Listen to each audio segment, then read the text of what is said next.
ತಲೆ ಎತ್ತಿ ಮೆರೆದವರು ತಲೆ ತಗ್ಗಿಸಿಕೊಂಡಿದ್ದಾರೆ. ಪಂಜಾಬ್ ಕಿಂಗ್ಸು ಆಲ್ಮೋಸ್ಟ್ ಒಂದು ತಿಂಗಳ ನಂತರ ಮೊದಲನೇ ಪೊಸಿಷನಿಂದ ಕಳ್ಚ್ಕೊಂಡು ಕೆಳಗಡೆ ಇಳಿದಿದ್ದಾರೆ ಅಂತಂದರೆ ನಂಬ್ತೀರಾ? ನಂಬಲೇಬೇಕು ಗುರು. ಸೀಸನ್ ಸ್ಟಾರ್ಟ್ ಮಾಡೋದು ಒಂಥರ ಅಲ್ಲ.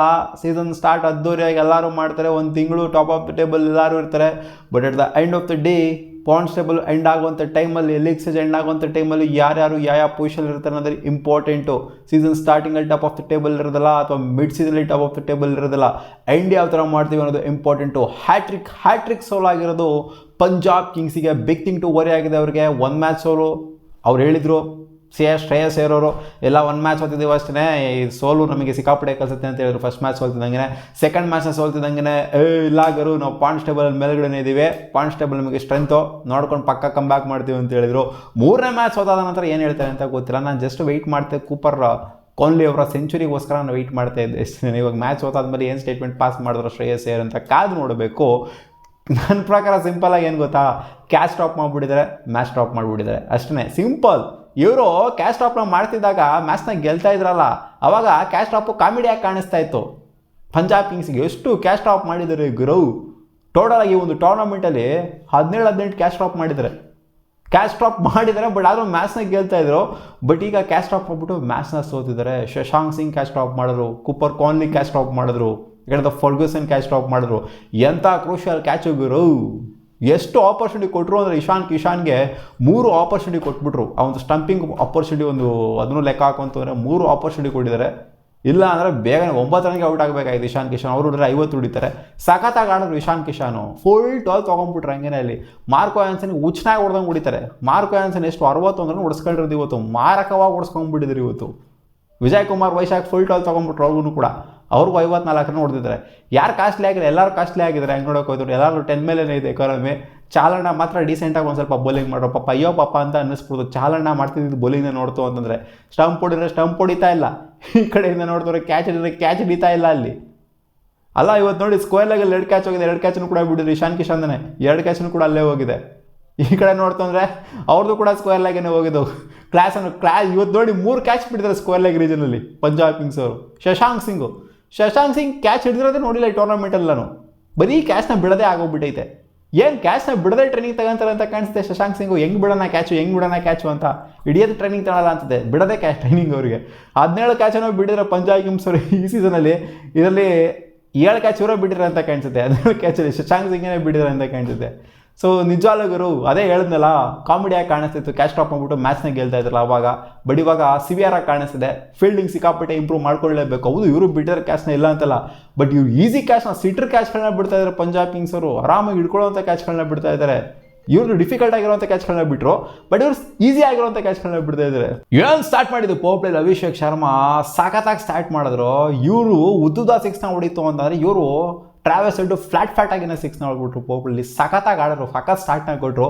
ಪೋಪ್ಲಲ್ಲಿ ಆಲ್ಮೋಸ್ಟ್ 79 ರನ್ನು ಒಂದೇ ವಿಕೆಟ್ನ ಕೇಳ್ಕೊಂಡಿದ್ದು. ಟ್ರಾವೆಸ್ ಹೆಡ್ ನಂತರ ಔಟ್ ಆಯಿತು ಅಂದರೆ ಫಸ್ಟ್ ಔಟ್ ಆಗಿದ್ದು ಲಾಕಿ ಫರ್ಗ್ಯೂಸನ್ ಮೊದಲನೇ ವಿಕೆಟು ಈ ಒಂದು ಸೀಸನಲ್ಲಿ. ಮೊದಲನೇ ವಿಕೆಟ್ ಎದ್ರಪ್ಪ ಅಭಿಷೇಕ್ ಶರ್ಮಾದು. ಏನು ಅಟ್ಯಾಕ್ ಮಾಡೋಕೆ ಹೋಗ್ಬಿಟ್ಟು ಔಟ್ ಆಗಿದೆ, ಏನಾದ್ರು ತೆಡೆದಾಡ್ಬಿಟ್ಟೇನು ಔಟ್ ಆಗಿ. ಅಭಿಷೇಕ್ ಶರ್ಮಾ ಗೊತ್ತಲ್ಲ, ತೆಡೆದಾಡ್ಬಿಟ್ಟೇನು ಔಟ್ ಆಗೋದಿಲ್ಲ, ಎಲ್ಲ ಹೊಡೆಯೋಕೆ ಹೋಗ್ಬಿಟ್ಟೇನೆ ಔಟ್ ಆಗ್ತಾರೆ. ಅದು ಅವರ ಒಂದು ಏನು ಹೇಳ್ತಾರೆ, ಒಂದು ಪಾಲಿಸಿ ಅದು. ಹೊಡೆಯೋಕೆ ಹೋಗ್ಬಿಟ್ಟು ಔಟ್ ಆಗಬೇಕು, ತೆಡೆದಾಡ್ಬಿಟ್ಟೆಲ್ಲ ಔಟ್ ಆಗೋಕೆ ಹೋಯ್ತು ಅಂದ್ರೆ ಅವ್ರಿಗೆ ಅಲ್ಟ್ ಆಗುತ್ತಂತೆ. ಹೊಡೆಯೋಕೆ ಹೋಗಿ ಔಟ್ ಆಯಿತು ಅಂದರೆ ಏನು ಅಲ್ಟ್ ಆಗೋದಿಲ್ವಂತವ್ರಿಗೆ. ಇವರು ಕೂಡ ಟ್ರಾವೆಸ್ ಹೆಡ್ ಕೂಡ ಸಖತ್ತಾಗಿನೇ ಕಾಣಿಸ್ಕೊಂಡು ಅವರು 38 ರನ್ಸ್ನ ಹೊಡಿದ್ದಾರೆ. ಕ್ಲಾಸಿಯಾಗಿ ಕಾಣಿಸ್ಕೊಂಡು ಟ್ರಾವೆಸ್ ಹೆಡ್. ಅವರು ಕೂಡ ಫಾರ್ಮಿಗೆ ರಿಟರ್ನ್ ಆಗಿದ್ದಾರೆ, ಕನ್ಸಿಸ್ಟೆಂಟಾಗಿ ರನ್ಸ್ನ ಹೊಡಿತಾ ಇದ್ದಾರೆ. ಪೋಪ್ಲಲ್ಲಿ ಮೇನಾಗಿ ಬ್ಲಾಸ್ಟ್ ಕೊಡ್ತಾ ಇದ್ದಾರೆ. ಸೊ ಲಾಸ್ಟ್ ಮ್ಯಾಚ್ ಅಷ್ಟನ್ನಾಗಿ ಆಗದೆ ಇರ್ಬೋದು, ಬಟ್ ಈ ಮ್ಯಾಚ್ ಸಖತ್ತಾಗಿನೇ ಆಡಿದ್ರು. ಇಬ್ಬರು ಕೂಡ ಸಖತ್ತಾಗಿನೇ ಆಡಿದ್ರು. ಒಳ್ಳೆ ಪಾರ್ಟ್ನರ್ಶಿಪ್ನ ಕೊಟ್ಟರು. 50+54 ರನ್ ಪಾರ್ಟ್ನರ್ಶಿಪ್ ಸಾಕಾಗಿತ್ತು ಅಲ್ಲಿ. ಯಾಕಂದರೆ ನಂತರ ಬಂದವರು ಕಚ್ಕೊಂಡ್ರಲ್ಲ ಅಲ್ಲಿ ಕಿಶಾನು. ಔಟ್ ಆಗು ಅಂದ್ರೆ ನಾನು ಔಟ್ ಆಗ್ತೀನಿ ಅಂದ್ರೂ ಕೂಡ ಇವ್ರು ಹಿಡಿತಾನೆ ಇಲ್ಲ ಕ್ಯಾಚು, ಮಾಡ್ತಾನೆ ಇಲ್ಲ ಔಟು. ಕಿಶಾನ್ 3 ಆಪರ್ಚುನಿಟಿ ಇಕ್ಕೂರು ತೊಗೊಳ್ಳಿ ಅಲ್ಲಿ. ಲಾಸ್ಟಿಗೆ ಅದು ಹೆಂಗೋ ಅಪ್ಪಿ ಕ್ಯಾಚ್ನ ಹಿಡ್ಕೊಂಡ್ರಲ್ಲಿ. ಅದು ಬಿಟ್ಬಿಡ್ತಾರೆ ಅಂತ ಅನ್ಕೊಂಡಿದ್ದೆ ಅಲ್ಲಿ 55 ರನ್ ಆದ್ರೂ ಕೂಡ. ಅದು ಬಿಟ್ಟಿತ್ತವ್ರೆ ಇನ್ನೂ ತೊಗೊಂಡೋಗಿರೋ ನೆಕ್ಸ್ಟ್ ಲೆವೆಲ್ಗೆ ಅಲ್ಲಿ. 16 ರನ್ ಹೊಡೆದ್ರೆ ಕ್ಲಾಸನ್ ಅವರು ಸಖತ್ತಾಗಿ ಕಾಣಿಸ್ಕೊಂಡ್ರು. 17 ಸಿಕ್ಸ್ನ ಓವರಾಲ್ ಆಗಿ ಅವರ ಇನ್ನಿಂಗ್ಸಲ್ಲಿ ಹೊಡೆದಿರುವಂಥ SRH ಅವರು ಹೊಡೆದಿರೋ ಒಂದು 13 ಸಿಕ್ಸನ್ನು ಹೊಡೆದಿದ್ದಾರೆ. ಚೆನ್ನಾಗಿ ಆಡಿದ್ದಾರೆ, ಪರವಾಗಿಲ್ಲ. ಪಂಜಾಬ್ ಕಿಂಗ್ಸ್ ಅವರು ಒಂಥರ ಸಿಂಗಲ್ ಹ್ಯಾಂಡೆಡ್ ಆಗೋಗ್ಬಿಡ್ತದೆ ಒಂಥರ ಬ್ಯಾಟಿಂಗು. ಕೂಪರ್ ಕೊಹ್ಲಿ ಅವರು ಒಂಥರ ಸಿಂಗಲ್ ಹ್ಯಾಂಡೆಡ್ ಎತ್ಕೊಂಡು ಹೊರಟೋಗ್ಬಿಡ್ತು ಮ್ಯಾಚ್ನ. ಅವ್ರಿಗೇನಾದ್ರು ಒಂದು ಸ್ವಲ್ಪ ನಿಂತ್ಕೊಂಡು ಆಡೋರಿಗೆ ಸಿಕ್ಕಿತ್ತು ಅಂತಂದರೆ ಅದು ಮ್ಯಾಚ್ ಕತೆ ಬೇರೆ ಥರ ಕಾಣಿಸಿರೋದು. ಬಟ್ ಪಂಜಾಬ್ ಕಿಂಗ್ಸ್ ಸಿಂಪಲಾಗಿ ಹೇಳಬೇಕು ಅಂದರೆ ಕ್ಯಾಚ್ನ ಬಿಟ್ಬಿಟ್ಟು ಮ್ಯಾಚ್ನಾಗಿ ಸೋತಿದ್ದಾರೆ ಅಷ್ಟೇ ಇವತ್ತು. ಇನ್ ಕೇಸ್ ಏನಾದ್ರು ಕ್ಯಾಚ್ಗಳನ್ನ ಎತ್ತಾಕೊಂಡಿತ್ತು ಅಂದರೆ ಖಂಡಿತ ಇದು 230 ರೇಂಜ್ಗೆಲ್ಲ ಹೋಗ್ತಾನೆ ಇರಲಿಲ್ಲ. ಸಖತ್ತಾಗಿ ಆಡಿದ್ರು ಅಂತ ಹೇಳಬೇಕು ಸನ್ರೈಸರ್ಸ್ ಹೈದರಾಬಾದ್ ಅವರು. ಬ್ಯಾಟಿಂಗ್ ಅಂತೂ ಮಸ್ತಾಗಿ ಆಡಿದ್ದಾರೆ. ಗೊತ್ತಲ್ಲಪ್ಪ ವಿಕೆಟ್ ಹಂಗಿದೆ ಬ್ಯಾಟಿಂಗ್ ಆಡೋದಕ್ಕೆ, ಸಿಕ್ಕಾಪಟ್ಟೆ ಸಖತ್ತಾಗಿರೋಂಥ batting surface. And Punjab kings ಅಂಥ ಮಟ್ಟದ ಹೆವಿ ಬೌಲಿಂಗ್ ಏನು ಮಾಡಲಿಲ್ಲ. ನೋಡಿ ಯಾವ ಥರ ವೇರಿಯೇಷನ್ ಇಟ್ಟಿದ್ರು ಅಂತಂದರೆ ಪಂಜಾಬ್ ಇವರು SRH ಅವರು ಇಶಾನ್ ಮಾಲಿಂಗ ನೋಡಿ ಯಾವ ಥರ ಬಿಡ್ತಾಯಿದ್ರು. ಜೊತೆಗೆ ಇವರು ಯಾರಪ್ಪ ಅವರು ಹುಸೈನ್ ಅವರು ಸಖತ್ತಾಗಿ ಬಿಡ್ತಿದ್ರು, ಸ್ಲೋವನ್ನ ಮಿಕ್ಸ್ ಮಾಡಿದ್ರು, ಕಟನ ಬಿಡ್ತಾಯಿದ್ರು. ಇವ್ರು ಬರೀ ಇರೋದೇ ಒಂದು ಸುಮ್ಮನೆ ಉತ್ಸವದಂಗೆ ಬಂದ್ಬಿಟ್ಟು ಎಸಿತಾ ಇದ್ರು ಹೆಂಗೇನೆ ಅಲ್ಲಿ ಮಾರ್ಕೋ ಯಾನ್ಸನು ಚಚಂಗ್ ಚಚವರು. ವಿಜಯ್ ಕುಮಾರ್ ವೈಶಾಖ್ ಅವ್ರು ವೇರಿಯೇಷನ್ ಇಟ್ಟಿದ್ದಾರೆ, ಬಟ್ ಯಾಕೋ ಇವತ್ತು ಅಷ್ಟರ ಮಟ್ಟಿಗೆ ಎಫೆಕ್ಟಿವ್ ಆಗಿ ಕಾಣಿಸ್ಕೊಳ್ಳಿಲ್ಲ. ಸರಿಯಾಗಿ ಚಚ್ಚಿಸ್ಕೊಂಡ್ಬಿಟ್ರಿ ಇವತ್ತು. ಅವ್ರ ಹತ್ರ ಇದೆ ವೇರಿಯೇಷನ್ ಇಲ್ಲ ಅಂತಲ್ಲ, ಬಟ್ ಅಂಥ ಮಟ್ಟಿಗೆ ಅವ್ರು ಟ್ರೈಯೇ ಮಾಡಲಿಲ್ಲ ಇವತ್ತು. ಬಿಡೋಗುರು ಇದು ಬ್ಯಾಟಿಂಗ್ ವಿಕೆಟ್ ಅಂತ ಕಾನ್ಫಿಡೆನ್ಸಲ್ಲಿ ಲೋ ಆಗೋಗ್ಬಿಡ್ತು ಅಂತ ಕಾಣಿಸಿದ್ರು. ಹೊಡಿತಿರೋದು ನೋಡ್ಬಿಟ್ಟು ಅವ್ರಿಗೆ ಕಾನ್ಫಿಡೆನ್ಸ್ ಅವ್ರಿಗೆ ಲೋ ಆಗ್ಬಿಡ್ತು ಅಂತ ಕಾಣಿಸುತ್ತೆ. ಇನ್ನೇನಪ್ಪ ಕ್ಲಾಸ್ ಹಂಗೆ ಇವತ್ತು ಫುಲ್ಲು ಅಜ್ಜಿ ಸ್ನಾನನೇ ಆಗೋಗ್ಬಿಡ್ತು ಆಡ್ತಿದ್ದ ರೀತಿ ನೋಡ್ತು ಅಂತಂದರೆ. ಹೌದು, ಫುಲ್ ಒಂಥರ ಬೆವರು ತೊಟ್ಟಿಗ್ತಾ ಇತ್ತು ಹಂಗೆ ಹೆಲ್ಮೆಟಿಂದ ಪಟ ಒಂಥರ ನೆಲ್ಲಿಲಿ ನೀರು ಬರುತ್ತೆ, ನೀರು ಸುರಿಯಲ್ವಾ ಹಂಗೆ ಸುರಿತಾಯ್ತು ಅವ್ರ ಮೈಯಿಂದ. ಹೈಡ್ರೇಟ್ ಆಗ್ತಾರೆ ಹಿಂಗೆ ಹೋಗ್ತಾಯಿತ್ತು ನೀರು, ಹೈಡ್ರೇಟ್ ಆಗ್ತಾರೆ ಹೋಗ್ತಾಯಿತ್ತು ನೀರು. ಸಿಕ್ಕಾಪಟ್ಟೆ ಇವತ್ತು ಹ್ಯೂಮಿಡಿಟಿ ಇತ್ತು ಅಂತ ಕಾಣಿಸ್ತು. ಬಟ್ ಆದರೂ ಕ್ಲಾಸಲ್ಲಿ ನೋಡಿ ಅಷ್ಟಕ್ಕೆ ಸುಸ್ತಾಗಿ ಹೋಗ್ಬಿಟ್ಟಿದ್ರು. ಬಟ್ ಆದರೂ ನೋಡಿ ಇವರು 57 ಬಾಲ್ನ ಆಡಿದ್ದಾರೆ, ಅಲ್ಲಿ 57 ಬಾಲ್ನ ಆಡಿದ್ದಾರೆ ಕೂಪರ್ ಕಾನ್ಲಿ ಅವರು ಈ ಒಂದು ಸರ್ಫೇಸಲ್ಲಿ. ಫಿಟ್ನೆಸ್ನ ಸ್ಟ್ಯಾಂಡರ್ಡ್ಸ್ನ ಮೆಚ್ಕೊಳ್ಳೇಬೇಕು. ಹೌದು ಗುರು ಏಜ್ ಆಗಿದೆ ಅವ್ರಿಗೆ ಸ್ವಲ್ಪ, ಅವ್ರು ಹೆಂಗಸ್ತಾರೋ ಅಂತ ಹೇಳ್ಬೋದು. ಬಟ್ ಆದ್ರೂ ಕೂಡ ಕ್ಲಾಸ್ನವ್ರು ಸಿಕ್ಕಾಪಟ್ಟೆ ಸುಸ್ತಾಗಿರು, ಕೂತ್ಕೊಳ್ಳೋದು ಈ ಥರ ಮಾಡ್ತಾಯಿದ್ರು. ಸಾರು ಸಖತ್ತಾಗಿ ಆಡಿದ್ರಪ್ಪ. ನಿತೀಶ್ ಕುಮಾರ್ ರೆಡ್ಡಿನಂತೂ ಮೆಚ್ಕೊಳ್ಳೇಬೇಕು, ಯಾಕಂದರೆ ಅವರು 13 ಬಾಲಿಗೆ 29 ಹೊಡೆದಿರೋ ಲಾಸ್ಟಲ್ಲಿ ಬಂದ್ಬಿಟ್ಟು ಬಾಟಮಲ್ಲಿ ಸಖತ್ತಾಗಿ ಚಚ್ಚಿದ್ರು. ಸೊ ಓವರಾಲ್ ನೋಡ್ತು ಅಂತಂದರೆ ಇವ್ರು ಬ್ಯಾಟಿಂಗ್ನ ಮಸ್ತಾಗಿ ಆಡಿದ್ದಾರೆ. ಇನ್ನೊಂದು ಸ್ವಲ್ಪ ಜಾಸ್ತಿನೇ ಸ್ಕೋರ್ನ ಎಕ್ಸ್ಪೆಕ್ಟ್ ಮಾಡ್ತಾಯಿದ್ವಿ ನಾವು. ಇವರೆಲ್ಲ ಕ್ಯಾಚ್ ಟಾಪ್ ಅದು ಇದೆಲ್ಲ ಮಾಡಿದ್ದು ನೋಡ್ತು ಅಂತಂದರೆ 250 ರೇಂಜ್ ಹೊರಟೋಗ್ಬಿಡುತ್ತೆ ಅಂತ ಅನ್ಕೊಂಡಿದೆ. ಬಟ್ ಇಲ್ಲ, 235ನ ಹೊಡಿತಾ ಇದ್ದಂಗೆ ಇದೇನಿದೆ ಈಸಿ ಸ್ಕೋರ್ ಇದು ಡಿಫಿಕಲ್ಟ್ ಸ್ಕೋರ್ನ. ಬಟ್ ಪಂಜಾಬ್ ಅಂತ ಸ್ಟ್ಯಾಂಡರ್ಡ್ಸ್ಗೆ ಪಂಜಾಬ್ ಅಷ್ಟೊಂದೆಲ್ಲ ಹೆವಿ ಚೇಸ್ ಮಾಡಿರುವಂಥ ಪಂಜಾಬ್ ಕಿಂಗ್ಸು ಇದು ಏನು ಜುಜುಬಿ ಟಾರ್ಗೆಟ್ ಅಂತ ಅನ್ನಿಸ್ಬೇಕು ಪಂಜಾಬ್ ಕಿಂಗ್ಸ್. ಯಾಕಂದರೆ 260+ ಎಲ್ಲ ಚೇಸ್ ಮಾಡಿಬಿಡಿದ್ರೆ ಈ ಒಂದು ಟೂರ್ನಮೆಂಟಲ್ಲಿ. ಆ್ಯಂಡ್ ಪಂಜಾಬ್ ಕಿಂಗ್ಸು ಚೇಸ್ ಮಾಡ್ಬೇಕಾದ್ರೆ ಈ ಟೂರ್ನಮೆಂಟಲ್ಲಿ ಸ್ಟ್ರಗಲ್ ಮಾಡೇ ಇಲ್ಲ. ಡಿಫೆಂಡ್ ಮಾಡ್ಬೇಕಾದ್ರೆ ಅಷ್ಟೇ ಸ್ಟ್ರಗಲ್ ಮಾಡಿದ್ದು. 2 ಮ್ಯಾಚನ್ನು ಕೂಡ ಡಿಫೆಂಡ್ ಮಾಡ್ಬೇಕಾದ್ರೆ ಸೋತಿದ್ರು. ಈ ಮ್ಯಾಚು ಚೇಸ್ ಮಾಡ್ಬೇಕಾದ್ರೂ ಕೂಡ ಸೋತೋಗ್ಬಿಟ್ರು. ಇವಾಗ ಡಿಫೆಂಡ್ ಮಾಡ್ಬೇಕಾದ್ರೆ ಮಾತ್ರ ಸೋಲ್ತಾರೆ ಅನ್ನೋ ಒಂದು ಚಾಡಿ ಏನಿತ್ತು ಅದು ದೂರ ಹೋಯಿತು. ಚೇಸ್ ಮಾಡ್ಬೇಕಾದ್ರೂ ಪಂಜಾಬ್ ಕಿಂಗ್ಸ್ನ ಸೋಲಿಸ್ಬೋದು ಅನ್ನೋದು ಹೋಯಿತು. ಪಂಜಾಬ್ ಕಿಂಗ್ಸ್ಗೆ ಚೇಸ್ ಸಿಕ್ತು ಅಂದರೆ ಮುಲಾಜೆಲ್ಲ ಹೊಡಿತಾರೆ ಅನ್ನೋ ಥರ ಇತ್ತು ಮುಂಚೆ. ಬಟ್ ಇಲ್ಲ, ಇವತ್ತು ಸೋತಿದ್ದಾರೆ ಚೇಸ್ ಮಾಡೋದಕ್ಕೆ ಬಂದು. ಈ ಟಾರ್ಗೆಟ್ನ ಚೇಸ್ ಮಾಡೋದಕ್ಕೆ ಅಂತ ಬರ್ತಾರೆ ಕಾನ್ಫಿಡೆಂಟ್ ಆಗಿರೋ ಪಂಜಾಬ್ ಕಿಂಗ್ಸು. ಬಟ್ ಆದರೆ ಕಾನ್ಫಿಡೆಂಟ್ ಎಲ್ಲ ಹೊಗೆ ಹಾಕಿಸ್ಕೊಂಡ್ಬಿಡ್ದೆ. ಪೋಪ್ಲಲ್ಲಿ 3 ವಿಕೆಟ್ ಬೀಳ್ತಾ ಇದ್ದಂಗೆ ಶ್ರೇಯಸ್ ಅಯ್ಯರ್ಗಾನು ಓಪನರ್ಸ್ ಇಬ್ಬರು ಕೂಡ 2 ಓವರ್ ಆಡಲಿಲ್ಲ ಅಲ್ಲಿ ಓಪನರ್ಸು. ಪ್ರಿಯಾಂಶ್ ಆರ್ಯ ಮತ್ತು ಪ್ರಭ್ಸಿಮ್ರಾನ್ ಸಿಂಗು ಇವರ ಕಾನ್ಫಿಡೆನ್ಸೇ ಇವರ ಓಪನರ್ಸ್ ಯಾವಾಗಲೂ ಕ್ರೇಜಿ ಸ್ಟಾರ್ಟ್ನ ಕೊಡ್ತಾರೆ. ಅಟ್ಲೀಸ್ಟ್ ಒಬ್ಬರು ನಿಂತ್ಕೊಂಡು ಆಡ್ತಿದ್ರು. ಪ್ಯಾಟ್ ಕಮಿನ್ಸ್ ಬಂದು ಮೊದಲನೇ ಓವರಲ್ಲೇ ಇಂಪ್ಯಾಕ್ಟ್ ಮಾಡಿಬಿಟ್ರು. ಪ್ರಿಯಾಂಶ್ ಆರ್ಯ ಅವರ ವಿಕೆಟ್ ಎತ್ಬಿಟ್ಟು, ಇನ್ಫ್ಯಾಕ್ಟ್ ಅವ್ರು ಇಬ್ಬರು ವಿಕೆಟ್ ಒಂದ್ಸಲಿನೂ ಕೂಡ ಎತ್ತಿರಲಿಲ್ವಂತೆ ಅವರು. ಇದೇ for the very first time ಅವ್ರ ವಿಕೆಟ್ನ ಎತ್ತಿರೋದು ಪ್ರಿಯಾಂಶ್ ಆರ್ಯ ಅವರ ವಿಕೆಟ್ ಎತ್ತಿದ್ದು. ಸೊ ಕ್ಯಾಚ್ ಕೊಟ್ಬಿಟ್ಟು ಅವ್ರು ಹೋಗ್ತಾ ಇದ್ದಂಗೆ ಸೆಕೆಂಡ್ ಓವರ್ ಇವ್ರು ಔಟ್ ಆಗ್ಬಿಟ್ಟು ಪ್ರಭ್ಸಿಮ್ರಾನ್ ಸಿಂಗ್ ಔಟ್ ಆಗ್ಬಿಡ್ದ ಮೇಲೆ ಕೊಡ್ಬಿಟ್ಟು ಅಲ್ಲಿ ನಿತೀಶ್ ಕುಮಾರ್ ನೋಡಿ ಅವಾಗಿನ ಬೌಲಿಂಗ್ ಹಾಕ್ಬಿಟ್ಟು ಬಂದಿರ್ತಾರೆ ಪ್ಯಾಟ್ ಕಮಿನ್ಸ್ ಅವರು. ನಿತೀಶ್ ಕುಮಾರ್ ರೆಡ್ಡಿ ಬೌಲಿಂಗಲ್ಲಿ ಮೇಲೆ ಕೊಯ್ತಲ್ಲಿ ಬಾಟಮ್ ಆಗಿಬಿಟ್ಟು ಬ್ಯಾಟು ಆರಾಮಾಗಿ ಬಂದ್ಬಿಟ್ಟು ಕ್ಯಾಚ್ನ ಹೇಳ್ಕೊತಾರೆ ಪ್ಯಾಟ್ ಕಮಿನ್ಸ್ ಅವರು. So back to back wickets Pat Cummins ಎರಡರೂ ಕೂಡ ಕಾಂಟ್ರಿಬ್ಯೂಟ್ ಮಾಡಿದ್ದಾರೆ, ಒಂದು ಕ್ಯಾಚಿಂಗು ಒಂದು ಬೌಲಿಂಗು. ಸೊ ಈ ಕಡೆಯಿಂದ ಇಶಾನ್ ಮಾಲಿಂಗ ಬೇರೆ ಬಂದ್ಬಿಟ್ಟು ಒಂದು ವಿಕೆಟ್ನ ಇದ್ದಾರೆ, ಶ್ರೇಯಸ್ ಅಯ್ಯರ್. ಸೊ ಇದು ಕೂಡ ಮೇಲೆ ಕೊಡೋರವ ಬಾಟಮಿಗೆ ಬಿತ್ತು ಬ್ಯಾಟು ಬಾಲು ಬ್ಯಾಟಿಗೆ. ಸೊ ಮೇಲೆ ಹೋಗ್ತಾ ಇದ್ದಂಗೆ ಆರಾಮಾಗಿ ಕ್ಯಾಚ್ನ ಸಲೀಸಾಗಿ ಹಿಡ್ಕೊಂಡ್ರು. 3 ವಿಕೆಟ್ ಗಾನಲ್ಲಿ ಪೋಪ್ಲೆಲ್ಲೇ. ಇನ್ಫ್ಯಾಕ್ಟ್ ಪೋಪ್ಲೆ ಎಂಡ್ ಆಗುವಂಥ ಟೈಮಲ್ಲಿ 7ನೇ ಓವರ್ ಅಂತ ಕಾಣಿಸುತ್ತೆ, ಆ ಓವರ್ಲು ಕೂಡ ವಿಕೆಟ್ ಬೀಳುತ್ತೆ ಒಂದು. ಸೊ ಸೀರೀಸ್ ಆಫ್ ವಿಕೆಟ್ಸು ಪಟ ಅಂತ ಪಾಪ ಕೂಪರ್ ಕಾನ್ಲಿ ಅವರು ಒಂದೆರಡಲ್ಲಿ ನಿಂತ್ಕೊಂಡು ನೋಡ್ತಾವ್ರೆ, ಮಕ ನೋಡ್ತಾವ್ರೆ.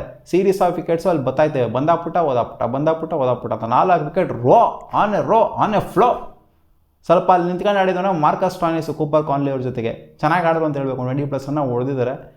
ಸೊ ಏನೋ ನೆಕ್ಸ್ಟ್ ಲೆವೆಲ್ಗೆ ತೊಗೊಂಡು ಹೋಗ್ತಾರೆ, ಪರವಾಗಿಲ್ಲ. ಅಗ್ರೆಸಿವ್ ಆಗಿ ಏನು ಆಡಿದ್ರು ಮಾರ್ಕಸ್ ಸ್ಟಾಯ್ನಿಸು. ಇನ್ನೇನು ತಗೊಂಡು ಹೋಗ್ತಾರೆ ಅನ್ನೋ ಸ್ವಲ್ಪ ಅಗ್ರೆಸಿವ್ ಆಗಿ ತೊಗೊಂಡು ಹೋಗ್ತಾರೆ ಅನ್ನೋ ಟೈಮಲ್ಲಿ ಶಿವಾಂಗ್ ಅವರಿಗೆ ಔಟ್ ಆಗಿ ಹೋಗ್ಬಿಟ್ರು ಅಲ್ಲಿ. ಸಾಗದಾಗಿ ಹಿಡಿದ್ರು ಇಶಾನ್ ಕಿಶನ್ ಅವರು ಕ್ಯಾಚ್ನ. ಅದು ಕ್ವಿಕ್ಕಾಗೆ ಬಂತು, ಎಡ್ಜ್ ಆಗಿಬಿಟ್ಟು. ಸೊ 2ನೇ ಟ್ರಯಲಲ್ಲಿ, ಸೊ 2ನೇ ಅಟೆಂಪ್ಟಲ್ಲಿ ಅದನ್ನು ಕ್ಲಿಯರ್ ಮಾಡಿಕೊಂಡ್ರು. ಸೊ ಅವರು ಔಟ್ ಆದ ನಂತರ ಇನ್ನೇನಪ್ಪ ಅಲ್ಲಿ ಶಶಾಂಕ್ ಸಿಂಗ್ ಬಂದರು. ಶಶಾಂಕ್ ಸಿಂಗ್ ಮಕ್ ಉಗಿಸ್ಕೊಂತಾರೆ. ಎಸ್ಸಲ್ಲಿ ಊಸ್ಕೊಂಡ್ರವ್ರ ಕ್ಯಾಚ್ ಬಿಟ್ಟಿರೋದಕ್ಕೆ ಇವತ್ತಿನ ವಿಲನ್ ಆಗೋಗ್ಬಿಟ್ರು ಶಶಾಂಕ್ ಸಿಂಗು. ಆ ಕ್ಲಾಸ್ನವರ ಕ್ಯಾಚ್ನ ಬಿಟ್ಬಿಟ್ಟು ಅಲ್ಲಿ ಅವರು ಬಿಟ್ಟಿದ್ದಾರೆ, ಇಲ್ಲ ಅಂತಲ್ಲ, ಬೇರೆಯವರು ಬಿಟ್ಟಿದ್ದಾರೆ. ಬಟ್ ಶಶಾಂಕ್ ಸಿಂಗ್ ಯಾವಾಗಲೂ ಇದೇ ಆಗೋಗ್ಬಿಟ್ಟಿದ್ದು, ಗೋಲ್ ಕ್ಯಾಚ್ ಬಿಡದೆ ಒಂದು ಗೋಳಾಗೋಗ್ಬಿಟ್ಟೈತೆ. ಡ್ರಾಪೇ ಮಾಡಿಬಿಟ್ಟಿದ್ರು ಅವ್ರನ್ನ ಅಲ್ಲಿ ಟೀಮಿಂದ ಆಚೆ ಕಡೆಯಲ್ಲಿ, ಹೋಗ್ಗುರು ಕೂತ್ಕೊ ಇಲ್ಲಿ ಅಂತ ಕ್ಯಾಚ್ ಬಿಡೋದಕ್ಕೆ. ಮತ್ತೆ ಎಳ್ಕೊಂಬಂದವ್ರು ಶಶಾಂಕ್ ಸಿಂಗ್ನ, ಬಾರಪ್ಪ ಆಡು, ನೀನು ಲಕ್ಕಿ ಪರ್ಸನ್ ನಮ್ಮ ಟೀಮ್ಗೆ ಅಂತ. ನೀನು ಕ್ಯಾಚ್ ಬಿಟ್ಟರು ಪರವಾಗಿಲ್ಲ, ನಾವು ಮ್ಯಾಚ್ನಾಗ ಹೇಳ್ತಾ ಇದ್ವಿ ಅವಾಗ, ಅದಕ್ಕೋಸ್ಕರ ಬಾಚಿನ ನೀನು ಆಡು ಅಂತ ಕರ್ಕೊಂಬಂದಿದ್ರು. ಇವಾಗ ಕ್ಯಾಚ್ನ ಬಿಟ್ಟು ಮ್ಯಾಚ್ನ ಹೊಗೆ ಹಾಕ್ಸಿದ್ದಾರೆ. ನೆಕ್ಸ್ಟ್ ಮ್ಯಾಚ್ ಆಡಿಸ್ತಾರೋ ಎಲ್ಲೋ ಆಡಿಸೋದಿಲ್ವೋ ಗೊತ್ತಿಲ್ಲ. ಷಡ್ಗೆ ಒಂದು 25 ರನ್ ಹೊಡೆದ್ರಪ್ಪ ಮಾರ್ಕಸ್ ಸ್ಟಾಯ್ನಿಸ್ ಆದ ನಂತರ. ಶಶಾಂಕ್ ಸಿಂಗ್ ಆಮೇಲೆ ಔಟ್ ಆದ ನಂತರ ಇನ್ನೇನಿತ್ತಪ್ಪ ಅಲ್ಲಿ ಕ್ಲಾರಿಟಿ ಸಿಕ್ಕಿತ್ತು. ಶಶಾಂಕ್ ಸಿಂಗ್ ಔಟ್ ಆಗ್ತಾ ಇದ್ದಂಗೆ ಇದು ಪಕ್ಕಾ ಸೀಲ್ಡೌನ್ ಆಗೋಯ್ತು ಮ್ಯಾಚು. ಶಶಾಂಕ್ ಸಿಂಗ್ ಇದ್ದಾಗಲೇ ಕ್ಲಾರಿಟಿ ಸಿಕ್ಕಿತ್ತು, ಏನೂ ಆಗಲ್ಲ, ಏನೂ ಕಿತ್ತಾಗೋಕ್ಕಾಗಲ್ಲ ಅಂತ. ಶೆಡ್ಗೆ ಅವ್ರು ಔಟ್ ಆಗ್ದಾಗಲೇ ಗೊತ್ತಾಯಿತು ಇದು ಮ್ಯಾಚ್ ಶೆಡ್ಗೆ ಹೋಗ್ಬಿಟ್ಟೈತೆ ಇದು ಅಂತ. ಸೊ ಸೀನ್ಸ್ ಆಮೇಲೆ ಹೆಂಗಿತ್ತು ಅಂದರೆ ಸೆಂಚುರಿ ಆಗೋವರೆಗೂ ವೆಯ್ಟ್ ಮಾಡೋಣ ಅನ್ನೋ ಥರ ಇತ್ತು. ಪಾಪ ಸೆಂಚುರಿ ಆಗುತ್ತೆ, ಒಳ್ಳೆ ಆಟನೇ ಆಡಿದ್ದಾರೆ, ನೋಡೋಣ ಅನ್ನೋ ಥರ ಇತ್ತು. ಅಲ್ಲ ಮಾರ್ಕೋ ಆ್ಯನ್ಸನ್ ಮಕ್ಮ ಕೊಟ್ಬಿಡ್ಬೇಕು ಅನ್ಸ್ಬಿಡೋದ ನನಗೆ. ಲಾಸ್ಟ್ ಓವರು ಮೊದಲನೇ ಬಾಲ್ ಸ್ಟ್ರೈಕ್ ಕೊಡಬೇಕು ತಾನೇ ಪಾಪ, ಸೆಂಚುರಿ ಮಾಡ್ಕೊಳ್ಳೋದಕ್ಕೆ ಪ್ಲೇಯರ್ಗೆ ಕೂಪರ್ ಕಾನ್ಲಿಗೆ ಅಲ್ಲಿ 95 ರನ್ನಲ್ಲಿ ಅವರೇ ಅಲ್ಲಿ ಪಾಪ ಸೆಂಚುರಿ ಮಾಡ್ಕೊಳ್ಳೋದಕ್ಕೆ ಬಿಟ್ಕೊಂಡು ಕೊಡಬೇಕಾ, 6 ಹೊಡೆಯೋದಕ್ಕೆ ಹೋಗ್ಬೇಕಾ, ಏನೋ ಬದನೇಕಾಯಿ ಕಿಸ್ಬಿಡೋರು ನೋಡಲ್ಲಿ. ಬೇಕಾಗಿ 45-50 ರನ್ ಬೇಕಿತ್ತಲ್ಲ ಓವರಲ್ಲಿ, ಕಿಸ್ ದವಾಕ್ಬಿಡೋರು ನೋಡಲ್ಲಿ. ನೆಟ್ ರನ್ ರೇಟ್ ಮ್ಯಾಟ್ರ್ ಆಗಲ್ಲ ಇವ್ರಿಗೆ. ಫಸ್ಟ್ ಆಫ್ ಆಲ್ ಆಟ್ಸಲ್ಲಿದ್ದಾರೆ ಅಲ್ಲಿ. ಏನು ಮ್ಯಾಟ್ರ್ ಆಗ್ಬಿಡುತ್ತೆ ನೆಟ್ ರನ್ ರೇಟ್ ಇವರಿಗೆ? ಪಂಜಾಬ್ ಕಿಂಗ್ಸ್ಗೆ ಏನೂ ಮ್ಯಾಟ್ರ್ ಆಗೋದಿಲ್ಲ ಇವ್ರು ನೆಟ್ ರನ್ ರೇಟು. ಕ್ವಾಲಿಫೈ ಆಗಬೇಕು ಅಂದರೆ ಗೆಲ್ಲಬೇಕು ಇವ್ರು ಅಷ್ಟೇ ಅಲ್ಲಿ. ನೆಟ್ ರನ್ ರೇಟ್ ನಮಗೆ ಮ್ಯಾಟ್ರ್ ಆಗುತ್ತೆ ಅಂತ ಅನ್ಕೊಳಕ್ಕಾಗಲ್ಲ. KKR ಜೊತೆಗೆಲ್ಲ ಅವ್ರು ಕಾಂಪಿಟೇಷನ್ಗಂತೂ ಬರೋ ಥರ ಕಾಣಿಸ್ತಾ ಇಲ್ಲ. ಅದೇ ಅವ್ರೇನಾದ್ರು ಕಂಟಿನ್ಯೂಸ್ ಆಗಿ ಗೆದ್ದು ಬಂದು ಅಂದರೆ, ಇವ್ರನ್ನಾದರೂ ಫುಲ್ಲು ಸೋತ್ಕೊಂಡು ಹೋಯ್ತು ಅಂದರೆ ಇಲ್ಲಿಂದ ಆಚೆಗೆ, ಅವಾಗ ಏನಾದ್ರು ಮ್ಯಾಟ್ರ್ ಆಗ್ಬೋದು ನಾವು. ಬಟ್ ಇವರು ಯಾವ ಥರ ಮೈಂಡ್ ಸೆಟ್ ಅಂತ ನಂಗಂತೂ ನಿಜವಾಗ್ಲೂ ಅರ್ಥ ಆಗಲಿಲ್ಲ. ಮಾರ್ಕೋ ಆ್ಯನ್ಸನ್ ಕೊಡಬೇಕಾಗಿತ್ತು, ಬಿಟ್ಕೊಂಡು ಕೊಡಬೇಕಾಗಿತ್ತು ಸ್ಟ್ರೈಕ್ನ. 6 ಹೊಡೆಯೋಕೆ ಹೋಗಿದ್ರು, ಕ್ಯಾಚ್ ಕೊಟ್ಬಿಟ್ಟು ಔಟ್ ಅದರಲ್ಲಿ. ಎಲ್ಲ ಅಲ್ಲೆಲ್ಲ ಎತ್ತುತ್ತ ಅವ್ರ ಬ್ಯಾಟ್ನ ಅಲ್ಲೇ ರೆಡಿ ಆಡ್ಸಲ್ಲೇ ಐತದು ಬಾಲು. ಸೊ ಅವ್ರು ಔಟ್ ಆಗ್ತಾ ಇದ್ದಂಗೆ ಪಾಪ ವಿಜಯ್ ಕುಮಾರ್ ವೈಶಾಖ್ ಬಂದ್ಬಿಟ್ಟು ಸಿಂಗಲ್ನ ಕೊಟ್ಟರು. ಅವ್ರು ಸಿಂಗಲ್ ಕೊಡ್ತಾ ಇದ್ದಂಗೆ 4ನ ಹೊಡೆದ್ಬಿಟ್ಟು ಆರಾಮಾಗೆ ಕಂಪ್ಲೀಟ್ ಮಾಡ್ಕೊಂಡ್ರು. ಆಮೇಲೆ ಒಂದು 6ನೂ ಕೂಡ ಹೊಡೆದ್ರು. ಸೊ ಚೆನ್ನಾಗಿ ಆಡಿದೆ ಅವತ್ತು ಕೂಪರ್ ಕಾನ್ಲಿ ಅವರು, ಅವ್ರಿಗೆ ಕ್ರೆಡಿಟ್ ಅಂತೂ ಕೊಡಲೇಬೇಕು. ಪಂಜಾಬ್ ಕಿಂಗ್ಸ್ ಅವರು ಕ್ಯಾಚ್ನ ಡ್ರಾಪ್ ಮಾಡಿ, ಬೌಲಿಂಗ್ನ ವರ್ಸ್ಟಾಗಿ ಮಾಡಿ, ಏನೇ ಮಾಡಿರಲಿ, ಬಟ್ ಇವತ್ತು ಕೂಪರ್ ಕಾನ್ಲಿ ಅವರು ಮಸ್ತಾಗಿ ಪರ್ಫಾರ್ಮ್ ಮಾಡಿದ್ದಾರೆ. ಆ್ಯಂಡ್ ಒಬ್ಬಿಯಸ್ಲಿ ಸನ್ರೈಸರ್ ಅವರು ಬ್ಯಾಟಿಂಗ್ ಆಗಿರಲಿ, ಬೌಲಿಂಗ್ ಆಗಿರಲಿ ಕನ್ವಿನ್ಸಿಂಗ್ ಆಗಿ ಮಾಡಿದರೆ ಇವರಿಗೆ ಕಂಪೇರ್ ಮಾಡ್ತಾರೆ. ಮುಖ್ಯವಾಗಿ ಮೇನ್ ಕ್ಯಾಚ್ನ, ಆರಾಮಾಗಿರುವಂಥ ಕ್ಯಾಚ್ಗಳನ್ನ, ಸಿಟ್ರ್ ಕ್ಯಾಚ್ಗಳನ್ನೆಲ್ಲ ಹಿಡ್ಕೊಂಡಿದ್ದಾರೆ. ಕಾಂಪ್ಲಿಕೇಟೆಡ್ ಕ್ಯಾಚ್ನ ಬಿಟ್ಟಿರ್ಬೋದು, ಬಟ್ ಸಿಟ್ರ್ ಕ್ಯಾಚ್ನೆಲ್ಲ ಹಿಡ್ಕೊಂಡಿದ್ದಾರೆ. ಇವ್ರ ಥರ ಡ್ರಾಪ್ ಮಾಡಿಲ್ಲ. ಅದಕ್ಕೋಸ್ಕರ ಇವತ್ತು ಮ್ಯಾಚ್ನ ಗೆದ್ದಿರ್ತು. ಆ್ಯಂಡ್ ಪ್ರಿಡಿಕ್ಷನ್ ಕೂಡ ಇವತ್ತು ಸಕ್ಸಸ್ ಆಗಿದೆ. SRH ಗೆಲ್ತೇನೆ ಅಂತಲೇ ಹೇಳಿದ್ದೆ ನಾನು ಇವತ್ತು. ಮತ್ತೆ ಸಿಗುವ. ನಿಮಗೇನಿಸ್ತು ಇವತ್ತು ಇನ್ನು ಈ ಮ್ಯಾಚ್ ಕಾಮೆಂಟ್ ಸೆಕ್ಷನ್ ಹಾಕಿ.